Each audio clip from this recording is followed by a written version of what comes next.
Welcome friends. অনলাইনে আমরা প্রায় প্রত্যেকে পেমেন্ট করি। এবার গতকাল থেকে তার বেশ কিছু নিয়মের পরিবর্তন হচ্ছে এবং আপনি যে অ্যাপই ব্যবহার করুন না কেন সকলের ক্ষেত্রে কিন্তু এই নিয়মটি প্রযোজ্য। এবারে ব্যাপারটা সবারই জানিয়ে নেওয়া উচিত, কারণ অনলাইন পেমেন্ট আমরা প্রত্যেকেই করি।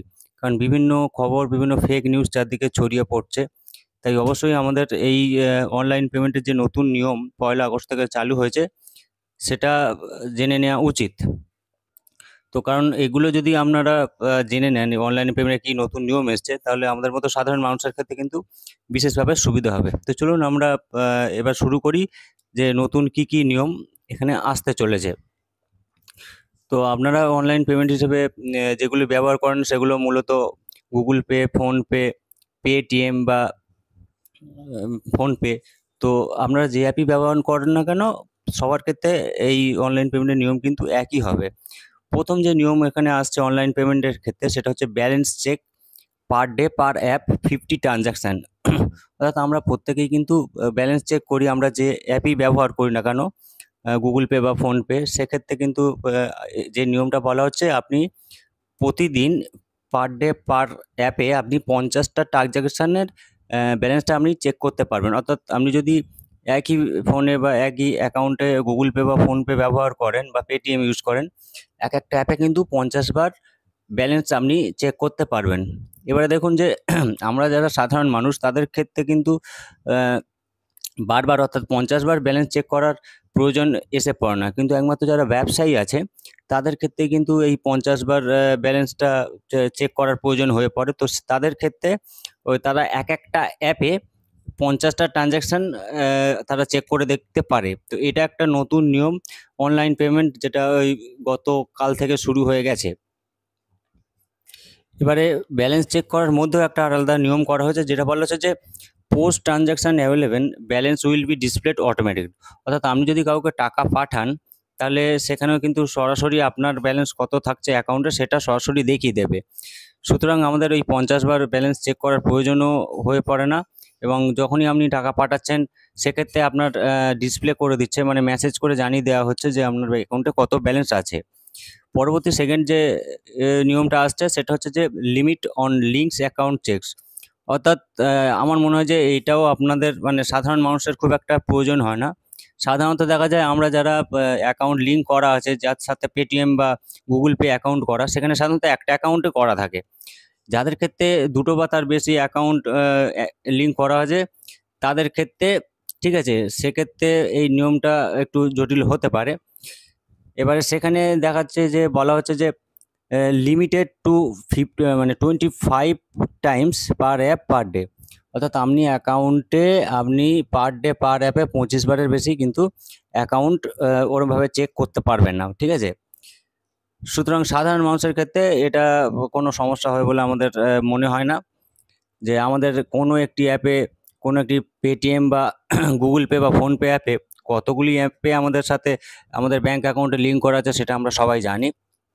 সুতরাং এটা 25 times per day per app, এটা কিন্তু মাথায় রাখতে হবে। এরপরে যেটা বলছে যে auto pay only in peak hours, এটা একটা খুব গুরুত্বপূর্ণ নিয়ম করা হচ্ছে। দেখুন অটো পে এটা একটু ভালোভাবে বুঝে নেবেন। কারো ধরুন নেটফ্লিক্স বা হইচই বা হটস্টারে কারো ধরুন সাবস্ক্রিপশান নেওয়া আছে। এবারে মান্থলি সাবস্ক্রিপশান নেওয়া আছে এবং সেটা ধরুন অটো পেটা তার ক্ষেত্রে এনেবেল করা আছে, ঠিক আছে? অর্থাৎ মাস শেষ হলে তার এটা অটোভাবে মানে অটোমেটিক্যালি কেটে নেবে অ্যাকাউন্ট থেকে। এছাড়া দেখবেন অনেকের ইসিএস করা থাকে এলআইসির ক্ষেত্রে, যাদের ব্যাংকের সাথে লিঙ্ক করা আছে, ঠিক আছে, সেটা ইসিএসটা অটোমেটিক কেটে নেবে। তো এটা কিন্তু যেটা বলা হচ্ছে যে এটা পিক আওয়ার, এবারে পিক আওয়ারে সেইটা এই ট্রানজ্যাকশানটা টাকাটা কেটে নেওয়া হবে। এবারে অ্যাকচুয়ালি আমাদের এই যে ফোনপে বা গুগল পে যারা ইউজ করছি, এত ট্রাফিক জ্যাম হচ্ছে যে জন্যই কিন্তু এই নতুন নিয়মটা করা হচ্ছে। যেটা বলা হচ্ছে যে আপনি দেখবেন যে আপনি একটা জায়গায় পেমেন্ট করতে যাচ্ছেন, সেক্ষেত্রে ট্রানজ্যাকশানটা ফেল হয়ে যাচ্ছে। এবার আপনি এটা খুব সমস্যাকর ব্যাপার। আপনি টাকা পাঠিয়ে দিয়েছেন, তার কাছে যাকে পাঠালেন তার কাছে অ্যাকাউন্টটা ক্রেডিট হচ্ছে না। অথচ আপনি দ্বিতীয়বার পাঠাতেও পারবেন না, যাতে ডবলভাবে টাকা কেটে নেওয়া হয়। তো এই পিক আওয়ার্স যেটা করেছে যে 10টা থেকে দুপুর 1টা এবং বিকেল 5টা থেকে 9:30। অর্থাৎ সকাল 10টা থেকে দুপুর 1টা পর্যন্ত এবং বিকেল 5টা থেকে রাত্রি 9:30। অর্থাৎ অটোপে যেটা বলা হচ্ছে, আপনাদের যাদের যাদের সাবস্ক্রিপশন করা আছে বা টাকা কাটার যে ব্যাপার আছে অ্যাকাউন্ট থেকে, সেটা হচ্ছে সকাল 10টা থেকে 1টা এবং দুপুরে 5টা থেকে 9:30 পর্যন্ত এই অটোপেটা হবে না, ঠিক আছে? মানে এই টাইমটায় বেশিরভাগ ট্রাফিক জ্যাম থাকে। অর্থাৎ অনলাইন পেমেন্টে যারা করে তাদের হচ্ছে বেশি ট্রানজ্যাকশানটা হয়, সেজন্য এই টাইমিংটা করেছে যে সকাল 10টার মধ্যে এবং দুপুর 1টা থেকে 5টার মধ্যে, আবার রাত্রি 9:30টার পরে। তাহলে ওই যে মানুষের যে ট্রানজ্যাকশান ফেল হয়, সেক্ষেত্রে কিন্তু এই সমস্যাটা আর হবে না। এটা এটা সবাই ভালোভাবে বুঝে নেবেন। এরপরে আরেকটা বিষয় আসছে যে pending status check and payment reversal.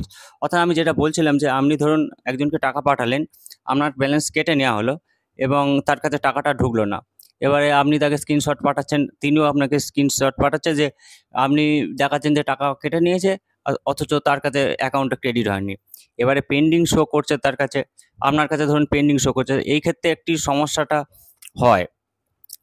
তো এক্ষেত্রে যেটা বলা হচ্ছে যে পেন্ডিং স্ট্যাটাস চেক এবং পেমেন্ট যে রিভার্সাল, যে আপনি এইটা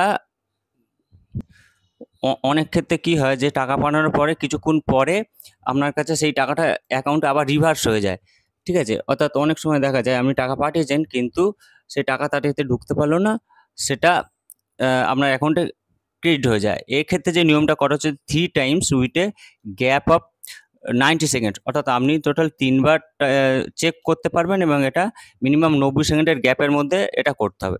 তো এই বিষয়গুলো মোটামুটি চেঞ্জ হয়ে যাচ্ছে, গতকাল থেকে চেঞ্জ হয়ে গেছে অটোমেটিক্যালি। তো এগুলো সবাই মাথায় রাখবেন। সবাই খুব ভালো থাকবেন। ভিডিওটি শেষ করলাম। ধন্যবাদ।